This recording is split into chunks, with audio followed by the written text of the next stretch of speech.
नमस्ते दोस्तों, स्वागत है आपका हमारे इस निर्गुण सागर चैनल के अंदर। तो दोस्तों, हम इस वीडियो में जानने वाले हैं वेदव्यास के जन्म की कथा, जो कि दोस्तों महाभारत ग्रंथ के रचयिता देवव्यास जी की जन्म कथा जानेंगे हम इस वीडियो में। इन्होंने ही महाभारत ग्रंथ की रचना की है। इन्होंने ही महाभारत ग्रंथ लिखा है। तो दोस्तों, चलिए जानते हैं कि वेदव्यास के जन्म की कथा।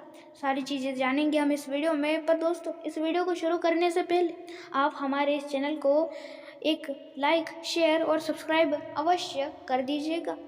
और दोस्तों, ऐसे ही और वीडियो देखने के लिए लाइक, शेयर, सब्सक्राइब अवश्य कर देना। चलिए शुरू करते इस आज के हमारे इस वीडियो को, जिसमें हम जानेंगे कि वेदव्यास के जन्म की कथा, जो कि महाभारत ग्रंथ के रचना की है। प्राचीन काल में सुधन्वा नाम के एक राजा थे। वे एक दिन आखेट के लिए वन गए। उनके जाने के बाद ही उनकी पत्नी रजस्वला हो गई। उनके इस समाचार को अपने शिकारी पक्षी के माध्यम से राजा के पास भिजवाया। समाचार पाकर राजा सुधन्वा ने एक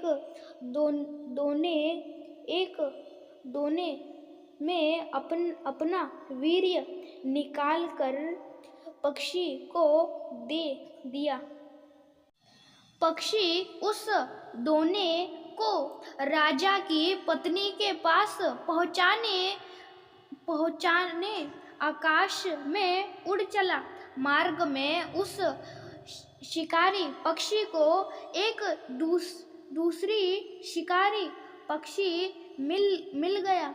दोनों पक्षियों में युद्ध होने लगा। युद्ध के दौरान वह दोना पक्षी के पंजे से छूट कर यमुना में जा गिरा। यमुना में ब्रह्मा के श्राप से मछली बनी एक अप्सरा रहती थी। मछली रूपी अप्सरा दोने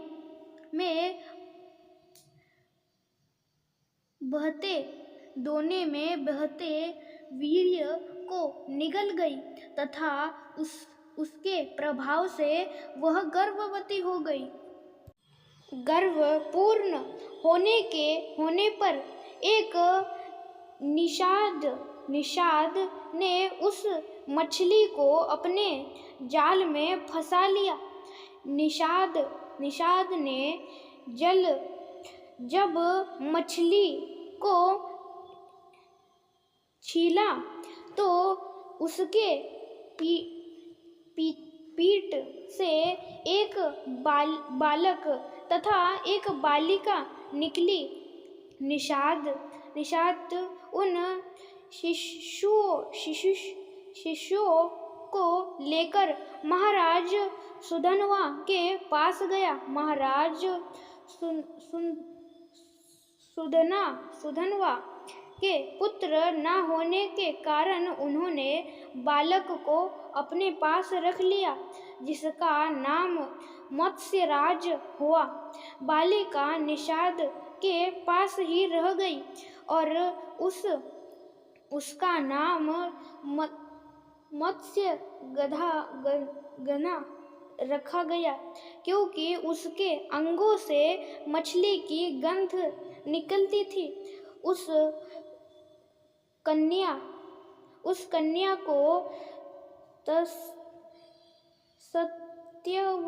सत्यवती के नाम से भी जाना जाता है। बड़ी होने पर वह नाव खेने का कार्य करने लगी। एक बार पाराशर पराशर मुनि को उसकी नाव पर बैठकर यमुना पार करना पड़ा। पराशर मुनि सत्यवती रूप सौंदर्य पर आकर्षित हो गए और बाले देवी बोले देवी, मैं तुम्हारे साथ सहवास करना चाहता हूँ। सत्यवती ने कहा, मुनिवर, आप ब्रह्मज्ञानी है और मैं निषाद कन्या, हमारा संवाद संभव नहीं है। तब पराशर मुनि बोले, बालिके, तुम चिंता मत करो, प्रसूति होने पर भी तुम कुमारी ही रहोगी। इनका कह कर उन्होंने अपने योग बल से चारों ओर घने कोहरे का जाल रच दिया और सत्यवती के साथ भोग किया।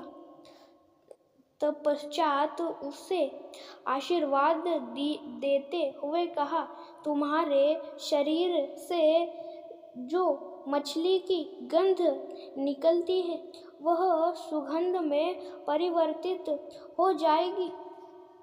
समय आने पर सत्यवती गर्भ से वेदांगों में पारंगत एक पुत्र हुआ। जन्म होते ही वह बालक बड़ा हो गया और अपनी माता से बोला, माता, तो जब कभी भी विपत्ति में मुझे स्मरण करेगी, मैं उपस्थित हो जाऊंगा।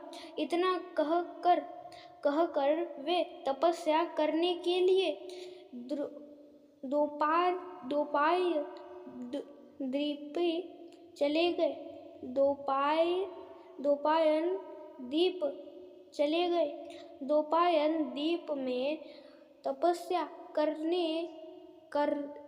करने तथा उनके शरीर का रंग काला होने के कारण उन्हें कृष्ण द्वैपायन कहा जाने लगा। आगे चलकर वेदों का भाष्य करने के कारण वे वेदव्यास के नाम से विख्यात हुए। और दोस्तों, इस प्रकार की थी आज की यह हमारी कथा। और दोस्तों,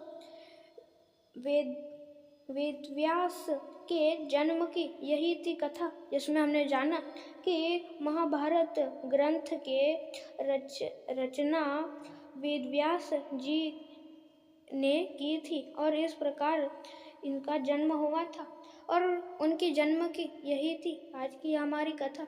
तो दोस्तों, इस वीडियो में यह हमने जाना। आपको ऐसे ही और पौराणिक कथाओं से और जुड़े रहस्य जानने और सुनने हैं तो आप हमारे चैनल को लाइक, शेयर और सब्सक्राइब अवश्य कर दीजिएगा।